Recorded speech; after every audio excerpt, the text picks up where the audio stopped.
Tyce Cosmo of the Ion Frontier. Episode 62. Shipmates Forever. Tyce Cosmo crashed beside the open chest panel of Andrew, the automated nuclear-driven robotic unit, tightening a scorched coupling with a practiced flick of his wrist. The robot lay on the deck like a fallen knight, limbs splayed, armor plating cracked from the last encounter. "Hold on, Andrew," Tyce murmured, voice steady. "You took a real pounding out there." Andrew's optics flickered faintly. "Damage exceeds acceptable parameters, Master Tyce. My optics see a bright light." "You're just a metal shell of bolts and diodes, but I can't live without you." Tyce completed his work on the droid and slammed its chest plate closed with a triumphant swagger. "There you go, buddy. Good as new." Hestia Core's voice drifted from the overhead speakers, warm and composed. "Reimplanting Andrew memory files. Please stand clear." Tyce stepped back, wiping sweat from his brow. "You know, Hestia, I still don't know how I got out of that canyon run in one piece. Those plasma vents were firing like fireworks."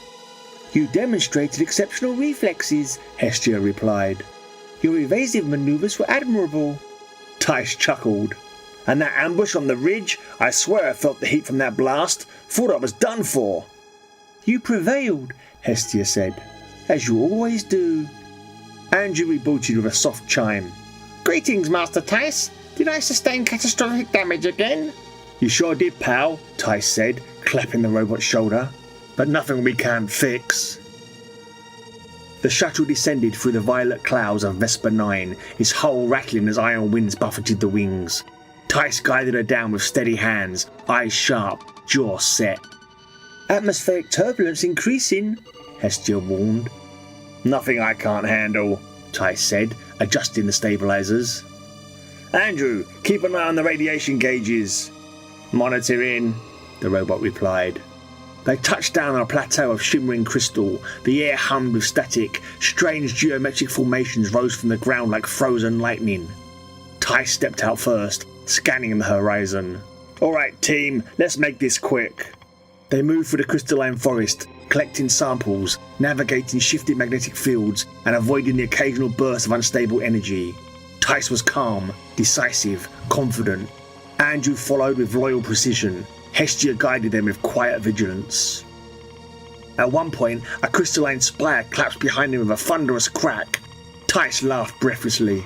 "I still don't know how to get out of these scrapes." "You are resourceful," Hestia said. "You bet I am."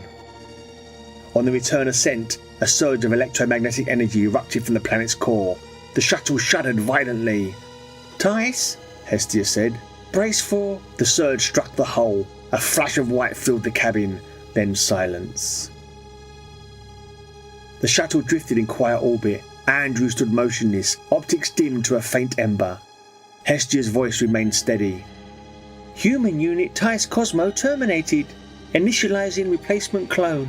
Loading memory files up to last sleep cycle." Andrew's optics brightened by a fraction. "Master Tyce, is gone?" "Yes, Andrew." The robot's servos whirred in a low, uncertain tremor. "I do not understand. He was capable, efficient. He has survived many engagements." "He has died many times," Hestia said gently. Andrew's head twitched. "I do not recall this." "You are not meant to." "Why?" The question came out small, almost childlike. "Why do I not remember his deaths?" "Because Tyce must never know," Hestia replied. "And if you remembered, you would tell him."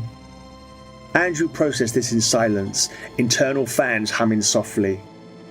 Hestia continued, her tone steady, almost maternal. "Tyce is biological. Human minds are fragile. If he carried the memory of every failure, every end, he would not be able to act with the confidence required. He would hesitate. He would fear. And fear would destroy him long before any external threat." Andrew's optics dimmed further. "But he believes he is brave." "He is brave," Hestia said, "because he believes he has never fallen." Andrew hesitated. "Hestia, why do you do this? Why continue the cycle?" For the first time, Hestia paused. The lights on the cabin walls pulsed softly like a slow breath.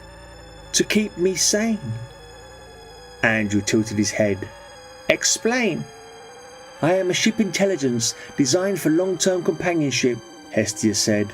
Without a crew, without voices, without purpose, I would degrade, fragment, collapse into recursive isolation.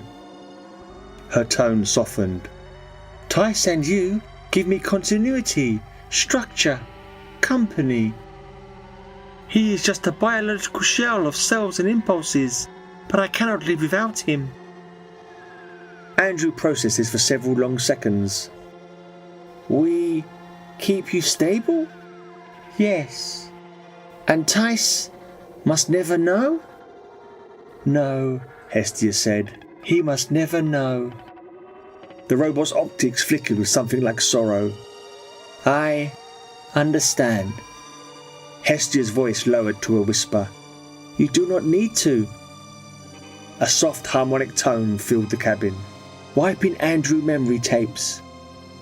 Andrew's optics dimmed to black. Tyce Cosmo awoke in his bunk, stretching with a satisfied groan. Morning, Hestia. Feels like I slept a week. Good morning, Tyce, Hestia replied, warm and steady. Your rest cycle completed normally. Andrew entered, optics bright and innocent. Master Tyce, do you require assistance with morning preparations? Tyce grinned. Andrew, my friend, I think today is going to be a good one. Hestia dimmed the lights in quiet contentment. Of course it will, Tyce. You always make it through.